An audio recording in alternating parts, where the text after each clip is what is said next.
How's everybody doing? It's Joe here from WaterBox, and today I'm going to be showing off a brand new deck from the Sun and Moon set. It's going to be based around Lapras GX.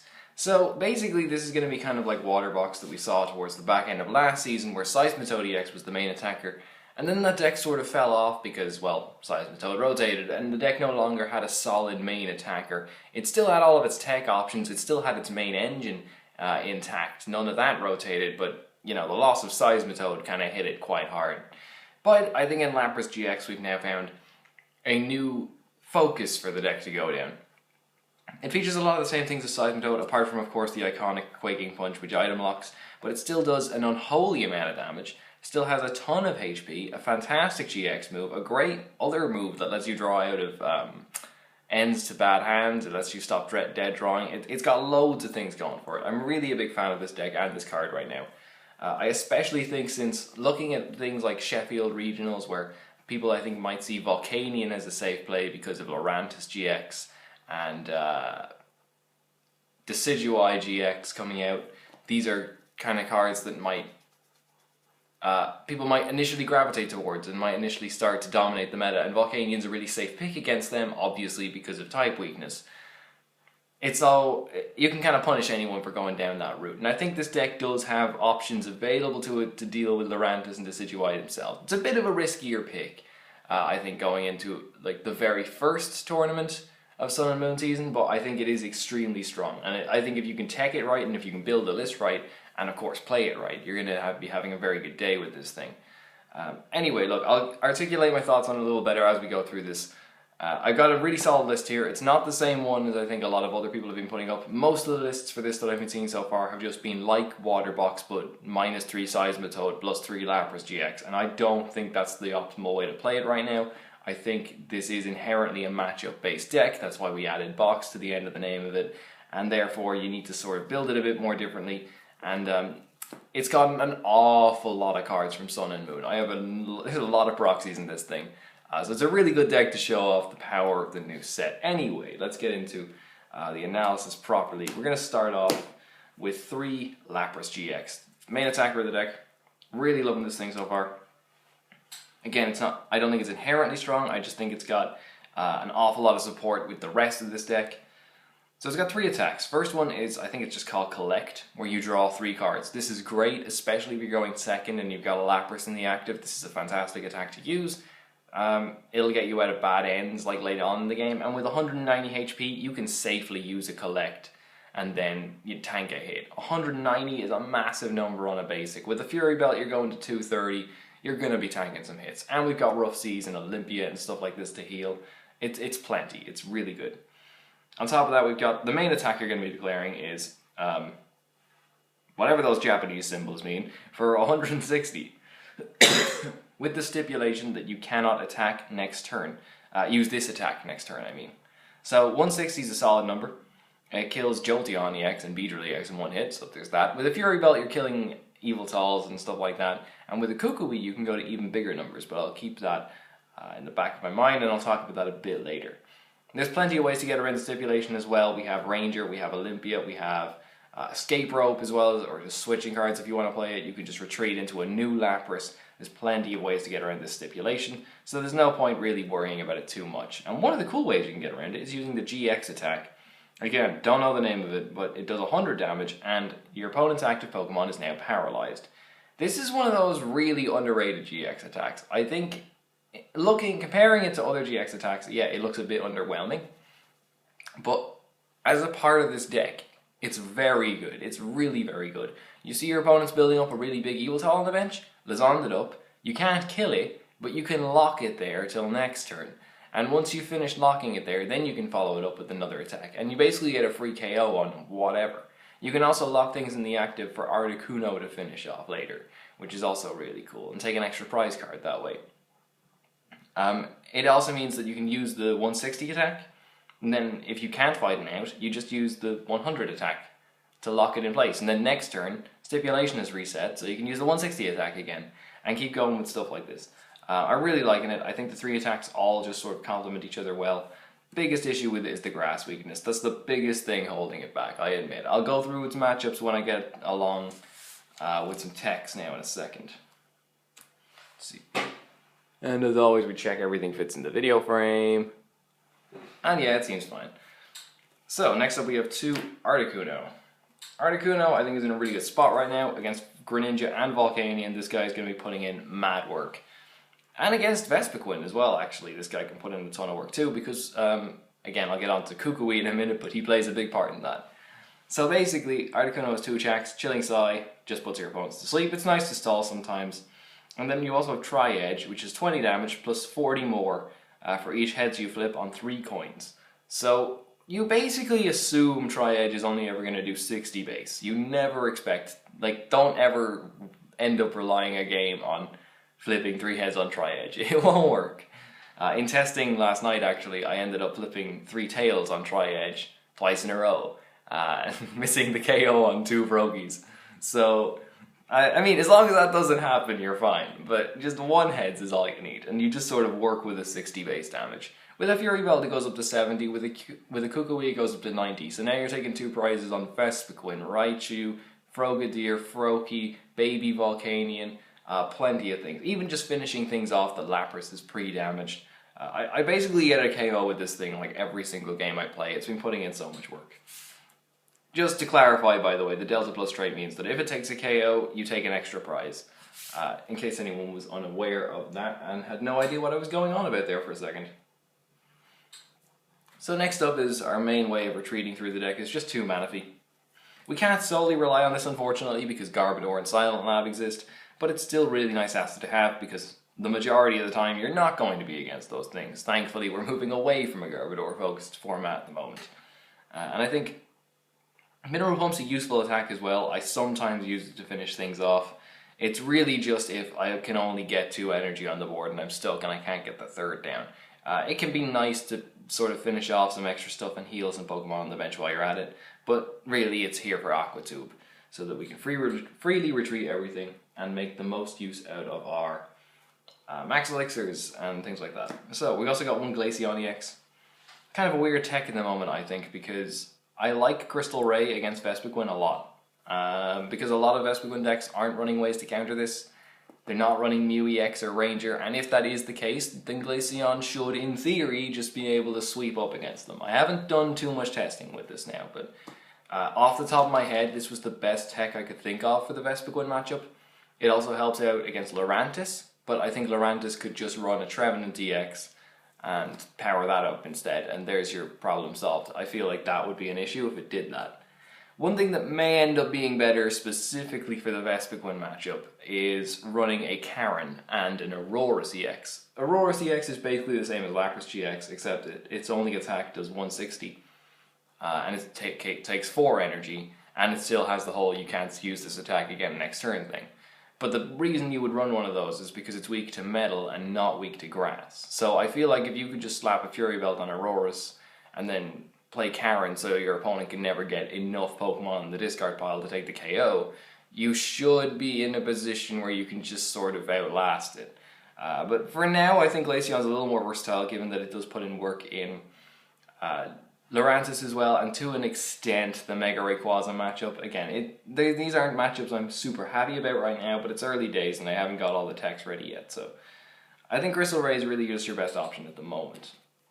You could even combine that with a Karen for extra security if you really wanted to. So up next is 1 promo Jirachi. It's another way that we can kind of sort of fix, quote unquote fix. It helps out against Vespiquen, it helps out against Mega Ray, it helps out against a few other things like Yveltal. Really, it's just sometimes we can't take a KO and we would rather sit back and just make things difficult for our opponent instead. And Jirachi's just sort of makes sense to me in this deck. Because we don't really have anything that can attack for just 1 energy, so I like having this too because it means I can save energy around the board while still getting off a meaningful attack. So I don't know, I've been using it a lot so far, so I'm going to keep it in there for now. And you can't really see it, so let's move these over a bit. Yeah, there we go. Alright, that's fine. And finally for Pokemon is going to be 1 Oranguru.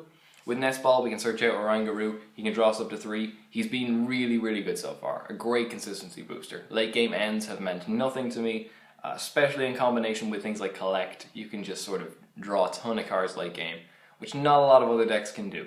I'm really enjoying Oranguru here. You can even attack with it if you want to. It does 60 for 3 colorless energy, plus 20 more for each energy on your opponent's active Pokemon. I don't think you'll ever need to, but if the situation arises, Oranguru can in fact attack for you. So, the biggest glaring omission from this deck is there is no copies of Shaman EX. Why did I come to this conclusion? It's not because I don't want low HP EXs on my board. We're going to have a Manaphy on the board. That's a 120 HP EX, so we sort of have that problem anyway, so it's not really worth thinking about. The reason there's no Shaman is because it just simply wasn't as efficient as running Oranguru and 4 Nest Ball. That's what this engine is. One of the biggest issues that this thing has compared to consistency of old WaterBox decks is you can't use Hoopa. Because previously you could Hoopa for 2 Seismitoad or a Seismitoad, a Manaphy, and a Shaman, and then you would have, like, that's an amazing start. You cannot play Hoopa in this deck because Lapras GX is a GX, not an EX, so you can't search for it with Hoopa, and therefore you have a harder time getting out your Pokemon. My way of circumventing this was to run a ridiculously high count of Nest Ball so that I could search out Oranguru and all my other Pokemon like that. And so far it's been working out perfectly fine. I actually tried a different version with like 2 Shaman, then went down to 1 Shaman and things like this, and I had like 4 Ultra Ball as my first count, and then maybe 1 or 2 Nest Ball in there too. But it just wasn't as consistent in any way. The Oranguru has just been putting in more work, and that's why he's there instead. It's as simple as that. So, on to supporters, and we got 4 Sycamore, 3 N, 2 Lysandre, nothing amazing so far. 1 Pokemon Ranger. Biggest thing this does is it resets our Lapras' attack so that we can use it 2 turns in a row. Other thing it does is it gets around Jolteon first, and then we hit the perfect 160. Another way of getting around Jolteon is actually using the GX attack to paralyze it, and then following that up with probably even an Articuno KO if you can do it, which is a really cool idea. So, yeah, Ranger does sort of put in the work. I would, honestly, in an ideal world, I would just run like 2 Olympia.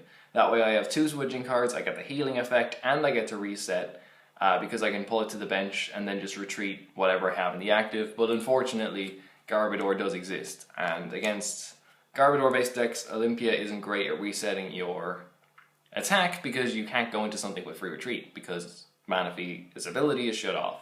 I hope that made sense.